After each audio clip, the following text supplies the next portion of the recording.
नमो अरिहन्ताणं नमो सिद्धाणं नमो आयरीयाणं नमो वज्रायाणं नमो सौवसाहूणं नमः श्रीवर्धमानाय निर्धूतकलिलात्मने सालोकानां त्रिलोकानां यद्विद्यादर्पणायते। ये मांगलिक ग्रंथ श्री रत्नकरण श्रावकाचार्य है। इसके रचयिता आचार्य भगवान श्री समंत भद्रदेव। इसमें 7 अधिकार हैं। उसमें से पहला अधिकार है सम्यक दर्शन नाम का। उसमें सम्यक दर्शन का स्वरूप बताने के पश्चात में अब जो उसकी विशेषता है वो यहाँ बता रहे, ताकि वो सम्यक दर्शन कैसा रहे, निर्मल रहे, उसमें दोष नहीं लगे। एग्जाम में पास तो 60% वाला भी होता है, 70% वाला भी होता है। शुद्ध पास कौन कहलाएगा? इसको 100% आए और शुद्ध पास है। और बाकी लोग कि ठीक है पास तो हो गए हैं, काम चल जाएगा, लेकिन बढ़ना हो वास्तविक रूप में तो उसका फुल मार्क्स होने चाहिए। ऐसे ही सम्यक दर्शन तो हो सकता है कि हो, लेकिन सम्यक दर्शन के जो अंग हैं उनकी पूर्णता हो तो वह काम करता है। इसलिए उन्होंने कहा था ना 8 अंग यदि हैं तो जैसे अक्षर, पूर्ण अक्षर व्यंजन जिसमें हो तो ऐसा मंत्र विष की वेदना को दूर कर देता है, और उसमें अक्षराधिक कम हो तो विष वेदना को दूर नहीं कर सकता। उसी प्रकार से अंगहीन सम्यक दर्शन हो तो सम्यक दर्शन तो कह लेंगे हम उसको।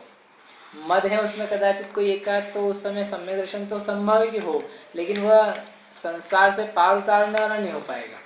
उससे मुक्ति मिल जाएगी ऐसा नहीं होगा, उसके लिए शुद्ध तो करना होगा उससे। इसलिए वे मल, वे दोष कौन से हैं जिनको दूर करना आवश्यक है सम्यक्त्व की प्राप्ति के लिए अथवा सम्यक्त्व को बनाए रखने के लिए। तो यहाँ पर मद आदि के माध्यम से बता रहे हैं। मूर्ता पड़ी थी पहले, अब यहाँ 8 मद हैं। वे 8 मद सम्यक्त्व को पैदा ही नहीं होने देते। यदि मद पाए जाएंगे तो उसमें इतना व्यस्त रहेगा उन मदों में कि जीव सम्यक्त्व के लिए सोच भी नहीं सकता। आप देखो यदि सामान्य रूप में ऐसी भाव बना रहे मुझे दूसरे को हीन देखना दिखाना है, तो वो व्यक्ति शांति से मंदिर तक तो जा नहीं सकता, पूजा तक नहीं कर सकता। स्वाध्याय सुनना तो बहुत बात की बात है, प्रवचन सुनना और सुनने बैठ भी जाए तो उसे ग्रहण हो जाए, कैसे होगा? वो बैठा बैठा यही चिंतन में जुगाड़ में लगा रहेगा कि मुझे अन्य लोगों से बड़ा दिखना, ऊंचा दिखना है, कैसे ऊंचा दिखा जाए। कुछ बीच में बोलूं, कुछ ज़्यादा वचन कहूं, कुछ थोड़ा सा प्रश्न करूं, जो मुझे आता है उसके बारे में थोड़ा सा बताया जाए। मतलब जो चित्त दिमाग है वो किधर लगा रहेगा, कैसे भी करके कि मुझे किसी न किसी प्रकार से इन लोगों को क्या दिखाना है, मुझे भी आता है, मुझे ज़्यादा आता है, इनको कम आता है। ऐसे मद के परिणाम में वह नहीं समझ सकता। और जब समझ ही नहीं सकता है तो फिर सम्यक प्राप्त करने की स्थिति बन पाएगी क्या बिना समझे? ठीक है, इसलिए मद मूर्ता क्या करनी है? मूर्ता का मतलब दोनों में मद ज्यादा नहीं, मूर्ता ज्यादा खतरनाक है। मूर्ता तो अपन को पकड़ में आ रही है ना, तो मद ही पकड़ में आता है। यदि आप मद, मूर्ता भी तो स्वयं के परिणाम है। जैसे लोग मूर्ता में पढ़ा, हाँ, तो वो तो बाहरी क्रिया से और इससे बाहर लोग तो अपने को समझ में आ रही है कि अपन समझ में आ रही है, आप देख रहे हैं। लेकिन जिसको मूर्ता है उस व्यक्ति को कहो कि तू मूर्ता का काम कर रहा है तो वो समझ रहा है क्या? जिसको छींक आने पे मैं घर से बाहर नहीं निकलूंगा, उसको बोले क्या मूर्खता का काम कर रहा है, तो उसको समझ में आ रहा है क्या? इसे मूर्खता थोड़ा ना है, ऐसे ही होता है कि हम जाएंगे तो काम बिगड़ जाएगा, और एक दिन घर से बाहर निकला वास्तव में बिगड़ गया तो और पक्का हो गया कि हाँ काम बिगड़ जाता है। तो वो तो आप इसलिए ऐसा कह रहे हो कि हमको पकड़ में आ जाती है कि आपको अपनी पकड़ में आ रही है, हाँ ये तो हमने पकड़ ली, हमको लेकिन मद नहीं आ रहा है। तो जैसे मूर्ता स्थूल है ना, ये मद भी स्थूल है वास्तव में, मतलब सूक्ष्म नहीं है ये। मद का मतलब मुझे दूसरे को हीन देखना दिखाना है, अपने आप को ऊंचा मानना है। ये परिणाम तो कितना मोटा मोटा है, इसको पकड़ने में बहुत ज्यादा अपने को मेहनत करनी पड़े वास्तव में। ऐसे नहीं है, अपन जान सकते हैं कि मुझे अभी कौन सा परिणाम मद का चल रहा है, मुझ में धन को लेके कितना मद है। एक बार धन से अपन रहित होकर के देख लें अपने आप को, कल्पना में, विचार में, ज्ञान में, तो समझ में आ जाए कितना है। दूसरे को अपन जब तोलते हैं, नापते हैं, तो कैसे नापते हैं? जैसे किसी नए व्यक्ति से मिले तो अपन कैसे नापते हैं उसको, तो यदि अपने आप को अपन ने रूप से नापा हुआ है तो उसके रूप को देख के नापेंगे। अपने आप को धन से नापा हुआ है, वो धन का मद है, धन से नापेंगे। किसी कलाकारी से है तो कलाकारी से नापेंगे। एक व्यक्ति समझो विद्वान है, पंडित है, तो वो बाकी लोगों से मिले तो कुछ फर्क नहीं पड़ता। जैसे कोई दूसरा विद्वान मिल जाए, उसका प्रवचन सुने और फिर उसको लगे इसका प्रवचन, वो बैठा बैठा यही करता रहेगा, इसका प्रवचन मेरे से अच्छा है कि बुरा है। यदि मद से ग्रसित है तो मैंने इससे अच्छा उदाहरण दिया, इसने ये मुझसे खराब दिया, मैं इससे ज़्यादा जानता हूँ, ये मुझसे ज़्यादा जानता है, अब क्या करा जाए इसको उसकी प्रशंसा भी सुन नहीं पाता, उसकी निंदा में रुचि हो जाती है। उसकी एक बात भी गलत कोई दिख जाए तो वही पकड़ता है, बाकी सब बातें तो जाने देता है। कहने का मतलब पकड़ने की बात अपन समझ रहे कि अपने को ये मद परिणाम देखना चाहो तो दिखेगा, हाँ, लेकिन अपन देखना ना चाहो तो फिर नहीं दिख पाता। जैसे वो मूर्ता जिसको है, तो यदि वो मूर्ता को मूर्ता नहीं समझना चाहे तो बहुत मोटी सी बात हो तो भी उसको समझ में नहीं आती। नींबू मिर्ची लटकाने से क्या होता है, मतलब कितनी मोटी सी बात है, क्या होता है उसको लटकाने से दुकान पे, लेकिन जो लटकाता है उससे पूछो, उसको छुड़वा के दिखाओ, वो नहीं छोड़े, वो तो लगाए बिना मानेगा नहीं। बहुत बल चाहिए मूर्ता छोड़ने के लिए, ऐसे मद छोड़ने के लिए भी चाहिए, क्योंकि इसके लिए सम्यक ज्ञान की आवश्यकता है कि जिन बातों के ऊपर हमारा मद ज्ञान है, घमंड का, कषाय का परिणाम पैदा हो रहा है, इसमें कितनी निस्सारता, अशरणता, अनित्यता है। 12 भावना के चिंतन से हो सकता है, लेकिन वो कौन करता है? 12 भावना बोलना अलग बात है, चिंतन करना अलग बात है। ठीक है, इसलिए मद बता रहे थे। तो अपन ने यहाँ पर 4 प्रकार के मद समझे थे। अब आगे था, एक बार श्लोक लिखा है वो अपन पढ़ते हैं। ज्ञानम पूजाम कुलम जातिम, बोलो, बलम वृद्धिम तपो वपुः, अष्टावाश्रित्य मानित्वम्, स्मयमाहुर्गतस्मयः। साथ में पढ़ते हैं। ज्ञानम पूजाम कुलम जातिम, बलम वृद्धिम तपो वपुः, अष्टावाश्रित्य मानित्वम्, स्मयमाहुर्गतस्मयः। 8 प्रकार का आश्रय करके स्मय पे यानी मद पैदा होता है। ऐसा स्मय से रहित, मद से रहित जो भगवान है वो कहते हैं। ज्ञान का, पूजा का, कुल का, जाति का, ये 4। फिर बल, वृद्धि, तप और वपु यानी शरीर। कौन सा क्वेश्चन? 3 आशय बताने कि आत्मा से कौन से रिलेटेड हाँ, और शरीर से, वो बताने। पहले पढ़ लेते हैं, फिर आप से पूछते हैं कि कौन सा किस में जाएगा। 3 कैटेगरीज का प्रश्न किया था। यहाँ जो ये स्मय की बात चल रही ना, एक बात और ये यहाँ समझना, पहले छैडाला के समय भी कही थी कि मद जब उसका नाम दिया है तो मद यानी अकेली मान कषाय नहीं है इसका अर्थ, क्योंकि मान कषाय तो सम्यक दृष्टि को भी होती है और देश संयमी जो वृत्ति है उनको भी होती है, और कदाचित अल्प शक्ति अनुभाग वाली मुनिराज को भी होती है। मान कषाय का सद्भाव तभी भी है, लेकिन फिर मद नहीं रहता सम्यक दृष्टि को। इसका मतलब क्या है, मद में और मान में क्या अंतर है?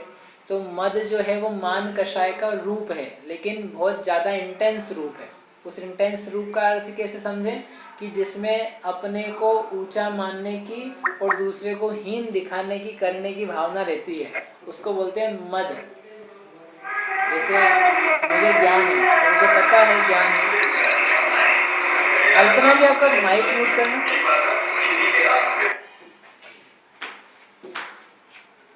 क्या कह रहे थे? ज्ञान है अपने को, तो मुझे पता है उस ज्ञान को लेकर ही मुझे अच्छा लगता है कि मुझ में ज्ञान है। तो ये एक सामान्य कषाय रूप समझ लो भाव हुआ। और इस ज्ञान के बाद में मुझे ये हुआ कि ये जितने लोग हैं इन सबको क्या है, कम ज्ञान है, और यदि किसी को ज़्यादा भी है तो इसको हीन कैसे दिखाया जाए, इनके सामने अपनी छाप कैसे बनाई जाए। इस प्रकार का परिणाम जहाँ हुआ तो उसको बोलते हैं क्या है, मद रूप परिणाम।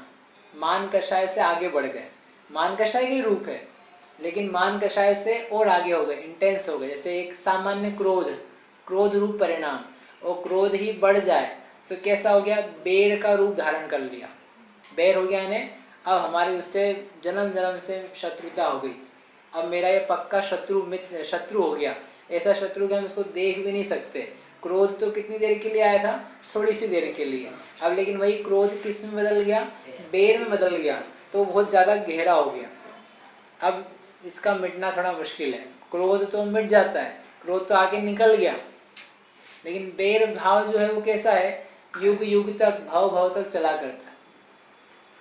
ठीक है, ऐसे कैसे मान कषा है वो तो थोड़ी सी है, लेकिन मान के बाद में मद का परिणाम पैदा हो गया, यानी अपने आप को बड़ा तो हम देखेंगे ही, दूसरे को हीन देखेंगे और ऐसा दिखाएंगे भी, और उसके लिए प्रयास करते रहेंगे कि दूसरे मेरे से हीन कैसे बने रहें और मैं कैसे उनको जतलाऊं, दिखाऊं और ईर्ष्या आदि परिणाम करूं, तो वो समझ लेना क्या हो गया, मद हो गया।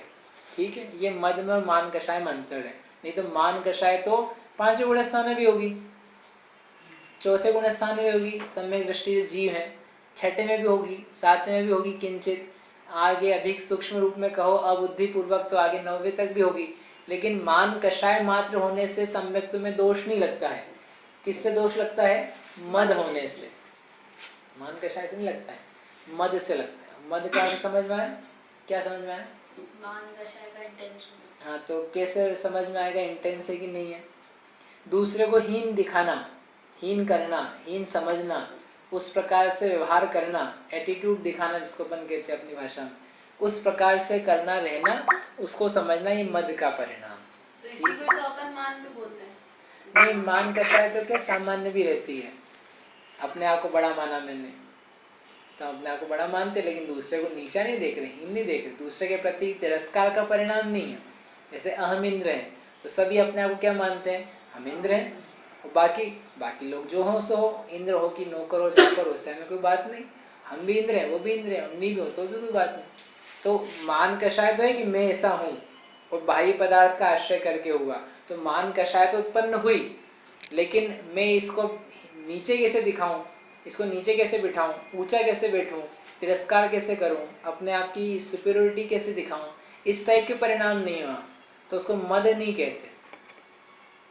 ठीक है, ऐसा यहाँ पर समझना है इसको। ये 4 अपन ने कहते हैं, बल मद, सिंपल है बल मद, शरीर का मद होना, मैं बलवान हूँ, तो बलवान हूँ ऐसा मानने में क्या दोष है। तो पुनः वही सारी बातें हैं कि ऐसा मानेंगे तो बल कैसा है, किसका है, शरीर का है कि आत्मा का है, शरीर का है। शरीर कितने दिन तक रहेगा, शरीर का बल कितने दिन तक रहेगा। यदि अनित्य भावना का विचार करें तो समझ में आ जाए इसमें कोई दम नहीं है। ऐसा बल का मत तो करने वाले कितने ही आए, कितने ही चले गए, उनका ना बल रहा, ना मद रहा, ना वो खुद रहे। आप सबने सुना होगा एक घटना या प्रसंग, दारा सिंह था कि कौन था, एक पहलवान बहुत बड़ा, बहुत जिसका बल था, उसने दांतों से ही ट्रेन खींची थी, ऐसा व्यक्ति। कौन सा पहलवान का नाम था, नाम भूल गया मैं। और जब वो मृत्यु शैया पे अंत समय में पड़ा हुआ था, तो उसकी नाक पर मक्खी बैठी थी, तो मक्खी को भगाने के लिए भी उसके पास ताकत नहीं थी। वो कह रहा था भैया मक्खी भगा दो मेरे चेहरे पे, वो परेशान कर रही है। कितना बल था उसको कि जो दांतों से ट्रेन खींच दे, इतना शक्ति उसमें थी। और जब वह बीमार पड़ा, मरण के सन्मुख हुआ, तो यहीं बैठी हुई, नाक के ऊपर बैठी हुई मक्खी तक को हिलाने के लिए समर्थ नहीं हुआ। सोचो क्या सोचता होगा उस टाइम पे, अपने आप को दुखी होता होगा कि मैं तो कितना बलवान था, कैसा होगा, ऐसे डिप्रेशन में आता होगा कि सोचता हो कोई बात नहीं, वस्तु का ऐसे स्वभाव है, पहले था कभी आज नहीं है। तो जो जितना मद करता है, जब वो चीज जाने वाली होती है या जाती है, तो उसको उतना ही ज्यादा डिप्रेस होना पड़ता है, निराश होना पड़ता है, हताश होना पड़ता है। हताश नहीं तो नाम किसका है, आपने अपने आप को पर साधनों से, बाहरी चीजों से जो अनित्य अशरण थे, उनसे अपने आप को फुला लिया, बड़ा कर लिया। अब जब वो फूटेगा फुग्गा, बबल ब्रस्ट होगा, तो क्या होगा, संकोच होना पड़ेगा। तो अपने परिणाम में संकोच होना पड़ता है, हताश हो जाता है व्यक्ति, और फिर जो करता है वो पता है लोग को। ये सारे मदों की स्थिति है। ये जितने सारे सुसाइड होते हैं वो इन मद के कारण से। मद करता है, वो सेट नहीं हो पाता, तो फूट जाता है, तो हताश होकर के उसको ऐसा काम करना। और नहीं फूटेगी नहीं, ऐसा नहीं होता है, सबके बने रहते हैं। कोई कोई ऐसे भी होते हैं जिनके बने रहेंगे, ऐसा एक भी नहीं जिनका बना रहे, एक भी नहीं है। ज्ञानियों तक थे, उन तक के नहीं बने रहे, तो एक इनका कैसे बना रहेगा। आपने सुना होगा भरत चक्रवर्ती का दृष्टांत। भरत चक्रवर्ती था तो चक्रवर्ती बने पहले, तो उनको खूब गौरव आया अपने आप पे, चक्रवर्ती हुआ, मेरे जैसा कौन है, फर्स्ट चक्रवर्ती ऑफ भरत क्षेत्र, आज तक मेरे जैसा कोई नहीं हुआ। ऐसा वो सोचता हुआ मन में अपने प्रसन्न होता हुआ दिग्विजय के लिए निकला, और दिग्विजय उसने कर ली। दिग्विजय ने 6 खंड का राज्य जीतने का काम उसने कर लिया। फिर जाकर के एक वो होता है, एक नियोग है कि उसको अपना नाम लिखना, एक पर्वत है वृषभाचल पर्वत, उसके ऊपर जाकर के अपनी प्रशस्ति लिखता है व्यक्ति। मैं चक्रवर्ती भरत चक्रवर्ती इस क्षेत्र में इस काल में हुआ, मेरे से पहले ना कोई हुआ ना मेरे बाद हुआ, मैं अपने आप में अद्भुत हुआ। ऐसा वो लिखने के लिए मतलब जाना होता है चक्रवर्ती को। तो गया बड़ी शान से कि मैं लिखूंगा अपना नाम। वो गया तो क्या देखता है कि इतना बड़ा पर्वत, इतना बड़ा, खूब बड़ा, अपना हिमालय पर्वत है ना, उससे बड़ा पर्वत, इतना बड़ा पर्वत कहाँ लिखा जाए। उसने सोचा कहाँ लिखें, सबसे अच्छी जगह कौन सी। लिखने के लिए गया, सबसे अच्छी जगह तो ढूंढने की बात छोड़ो, उसको जगह ही नहीं थी वहां लिखने के लिए।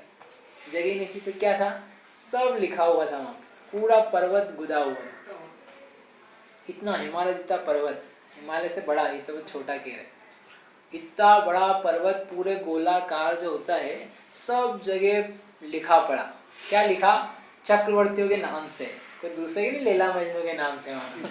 लोग जाके अपने पता नहीं क्या क्या लिख देते। उनको ऐसा भाव थोड़ी आता हो, कैसा, जैसा अभी आपने बताया ऐसे ही आता है।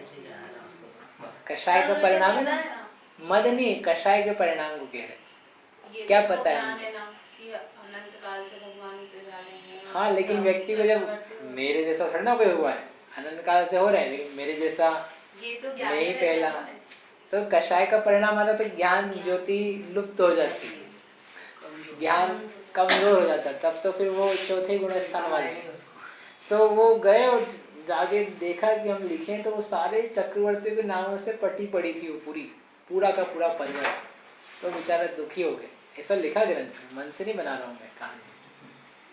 तो वो दुखी हो गए, तो सेनापति से कहा आप क्या लिखना, लेकिन अब महाराज अब सबका नियोग है, आपका भी लिखता है, मतलब लिखेगा। बोले आप चिंता नहीं करो, मैं जरा एक आध का मिटाता हूँ पर आपका लिखता हूँ। तो उसने मिटाया, जो शिला वज्र, लेख वज्र का उनका हथियार होता है, उससे लेकर के मिटाया एक का। बोले आप लिखो। लिखते लिखते ही वो सोच रहा था कि जैसे किसी ने लिखा था उसको आज मैंने मिटाया है, तो जो मैं लिख रहा हूँ उसको कोई मिटाएगा, ये कितना मूर्खता भरा काम है।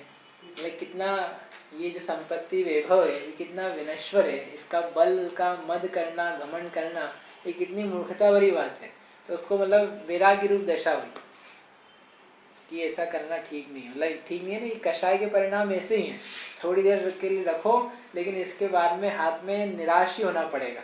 पानी को बिलोते रहो, बिलोना समझते, मथते रहो, मथो, पानी को मथो, तो मथते मथते क्या निकल के आएगा, क्या होगा, कुछ होगा कि नहीं होगा, कुछ भी नहीं होगा, नहीं कुछ तो होगा, थकान होगी कि नहीं, थकान,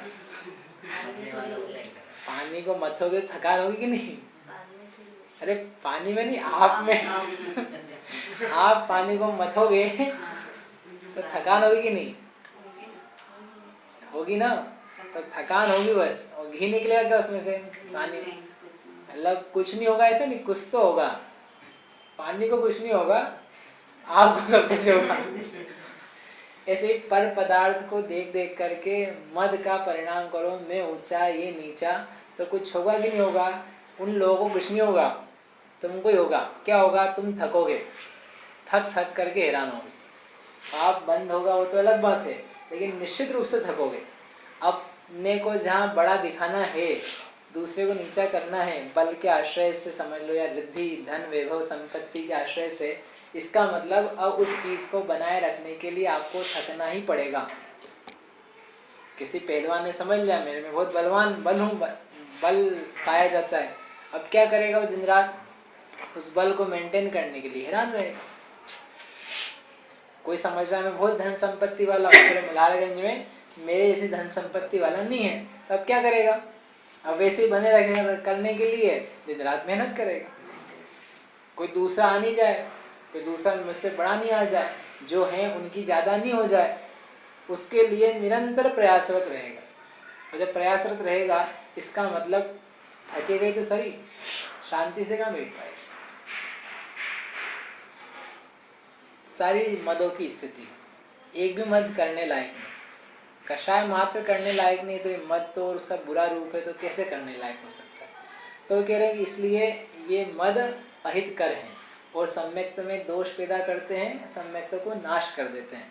तो ये वृद्धि बल का समझ में आया। फिर है वृद्धि का। वृद्धि यानी धन, वैभव, संपत्ति, ऐश्वर्य, ये कहलाती है वृद्धि।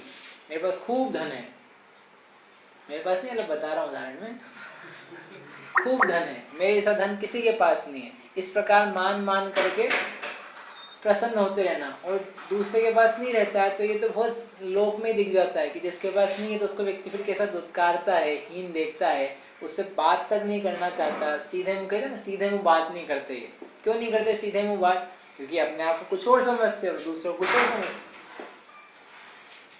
होता है कि नहीं ऐसा? ऐसा होता है। तो जो होता है उसे क्या कहते हैं? वृद्धि का मद।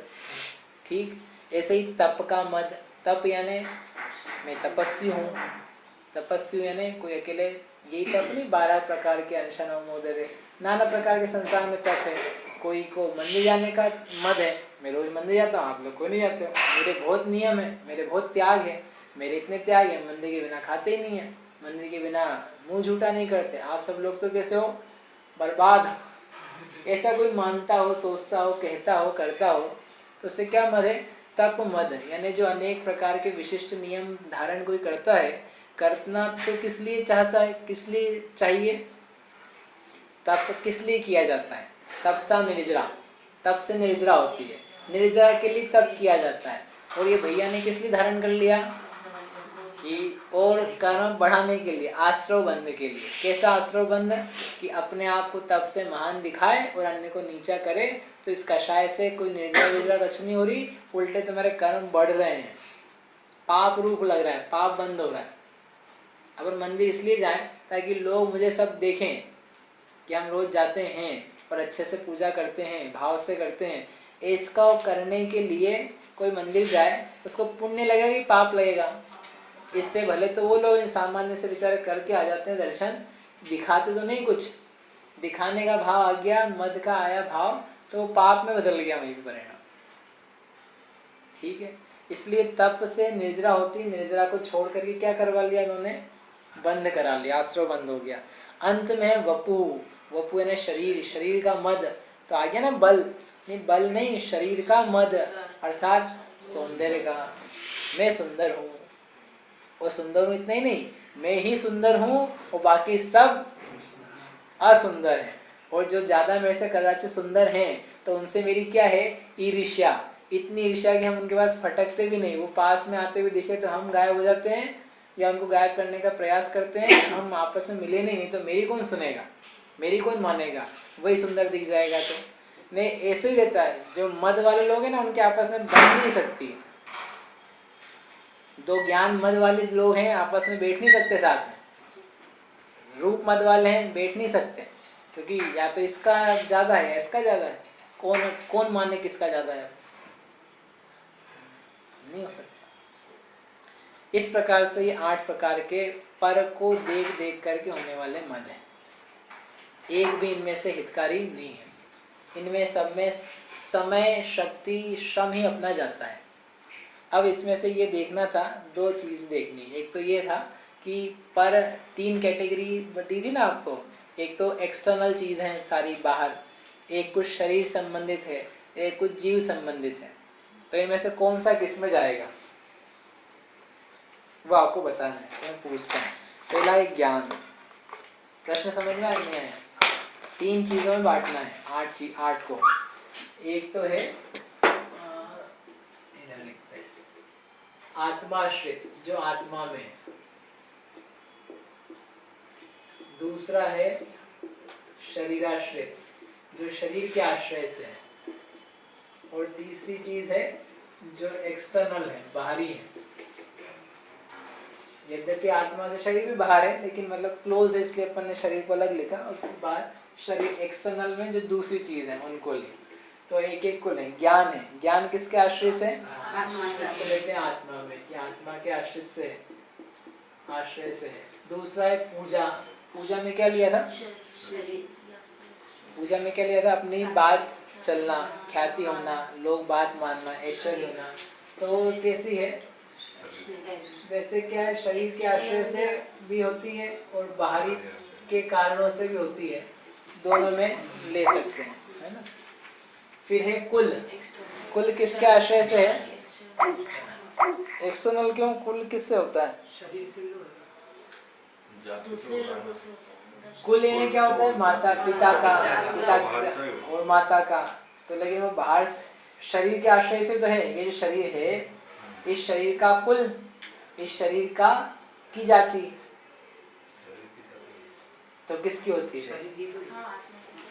ये जो शरीर है, इसके कुल और जाति कोई चीज तो है नहीं लोक में।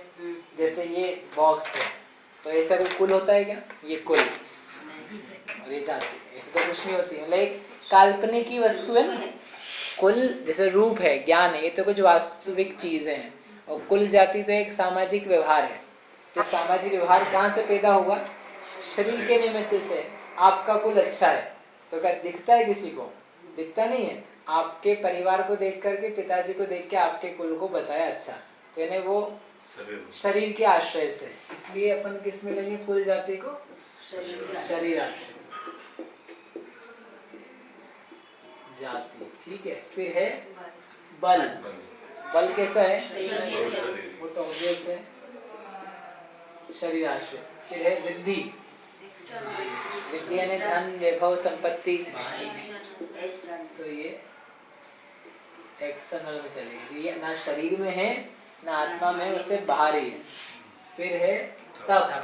तप किसमें समझना? तब शरीर में कि आत्मा में? दोनों में क्यों? तब शरीर में क्यों जाएगा?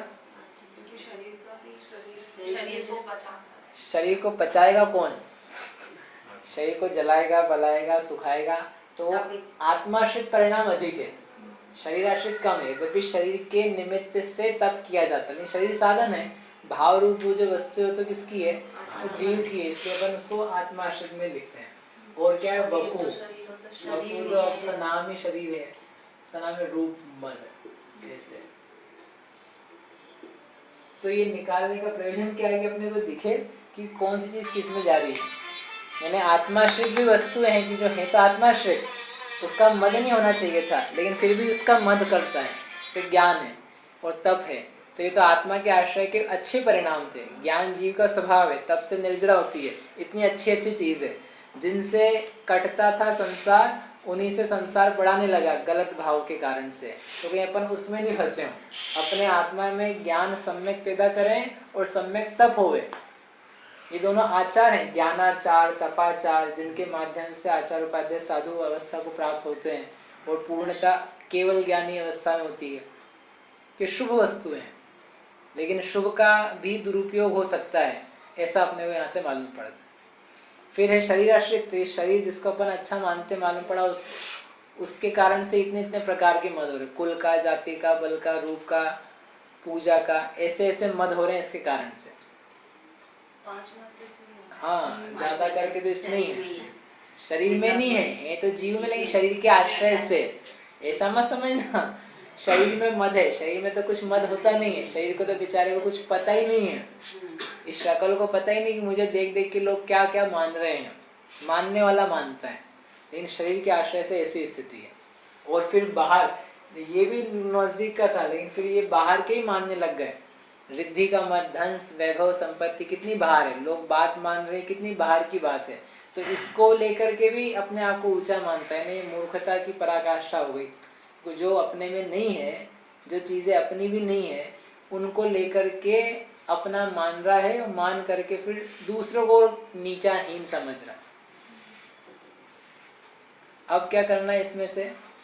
ये विचार नहीं तो एक बात हो गई। अपने को अब ये देखना है कि अपने अपने में, स्वयं में कौन कौन को किसका मद है, एक दूसरे का नहीं देखना है, ये भैया को इसका है, इनको इसका है, इनको इसका है, दूसरे की तरफ उंगली नहीं करनी, अपनी तरफ देखना है कि इन 8 में से अपनी स्थिति कितनी सुधरी हुई बिगड़ी हुई है और उसको दूर करना है। क्योंकि ये समझने का प्रयोजन ही ये है कि हमें सम्यक दर्शन निर्मल होवे, सम्यक दर्शन है तो उसमें निर्मलता बने और नहीं है तो उसके होने का रास्ता खुले। ये ब्लॉकिंग फैक्टर है, जब तक रहेगा नहीं हो पाएगा, सम्यक होना असंभव है। इसलिए निर्मलता पैदा करने के लिए चाहिए। क्या होता है कि अपन जिन लोगों के बीच में रहते हैं वे थोड़ा सा एटीट्यूड दिखाते हैं, थोड़ा सा मान कषाय मत दिखाते हैं, तो अपने को तत्काल ऐसा लगता है हम भी दिखाएंगे, हम नहीं दिखाएंगे तो फिर हमारा क्या वजूद, कि भाई तेरा वजूद इन अनित्य चीज़ों से नहीं है, ये हीन चीज़ों से, अचेतन वस्तुओं से अपना काय का वजूद, अपना काय का अस्तित्व, अपना अस्तित्व किससे है, अपने ज्ञान दर्शन से। हम जीव हैं, हमारा कुल, हमारी जाति जीवत्व की है। महाराज जी थे निर्वाण सागर जी महाराज, तो जब भी जाते थे तो वो प्रवचन होता था उनका, तो प्रवचन में एक आध बार अपन सब कौन की जाति के भैया, कौन सी जाति हमारी, सिद्धों की जाति है, सिद्धों के कुल के हैं, और देखो कौन से कुल में आकर के बैठ गए हैं आप, हम सब कौन से कुल के हैं, तो सिद्ध के कुल के, सिद्ध की जाति के। अब बताओ अपना कुल जाति तो किसका है, भगवान का, और अपन कौन सा मान बैठे, हम पाटोदी, हम गोधा, हम बढ़ जातिया, हम छाबड़ा, इस दुनिया भर क्या क्या लेके बैठ गए। शरीर के कुल को, अशुचि शरीर के कुल को, काल्पनिक कुल को अपना मान लिया तो कितनी कितनी विडंबनाएं, दुख पैदा हो गए, समझ में। इसलिए अपने में कौन सा है और कैसे दूर होवे, कैसे सम्यक भावना करें, और दूर करने का बहुत सरल उपाय 12 भावना। 12 भावना भी याद नहीं रहे तो अनित्य अशरण भावना का अच्छे से विचार। जिस मद के बारे में आपको भाव लगे कि मुझे रूप मद है, तो इस रूप के बारे में अनित्यता, अशरणता, असुचिता का विचार करना, तो वो हो नहीं पाएगा। और दूसरे का संपर्क मिले, दूसरा हीन दिखाना चाहे तो दूसरा तो अपने को पता नहीं क्या क्या सोचना सोचवाना चाहेगा। अपन अपने ज्ञान दर्शन को ले करके अपने कॉन्फिडेंस लेवल को बढ़ाए। ये दुनिया है, दुनिया तो क्या करेगी, नाना प्रकार की बातें कहेगी, उसका नेचर ही ऐसा है। दुनिया है ना, 2 बातें, दुनिया है ना, उसमें दूध तो डला हुआ ही है ना, जहाँ 2 बातें होती है और 2 होती है ना, फिर उसका फैलाव होता चला जाएगा। जहाँ ऐसी बातें होती रहेगी, दुनिया से अलग हट करके मोक्ष एक स्वरूप है। एक अपने मोक्ष स्वरूप, जीव स्वरूप को याद रखो तो मोक्ष हो, और दुनिया की बातों को सुनते रहो तो उसमें बहते रहो, नाना प्रकार की कषाएं होती रहेगी।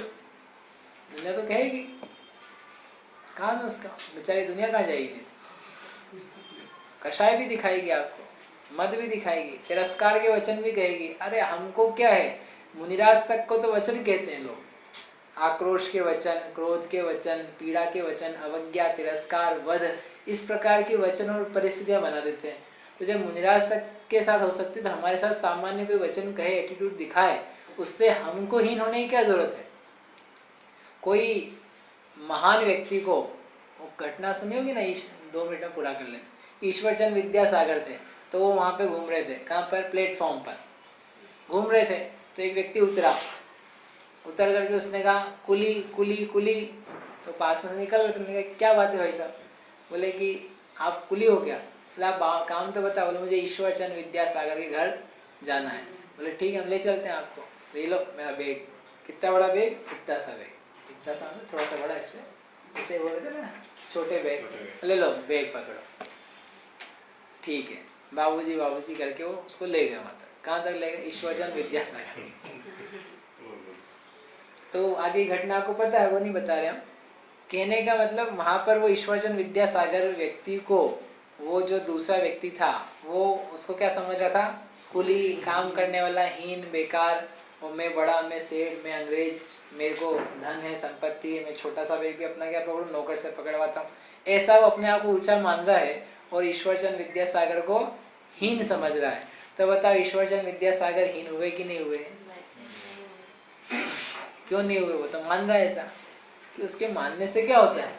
ईश्वरचंद से तो पूछो कि आप इसका बैग पकड़े हो, आप हीन हुए कि नहीं, आप कुली बने कि नहीं, आपको अंग्रेज से निम्नता का भाव आया कि नहीं आया?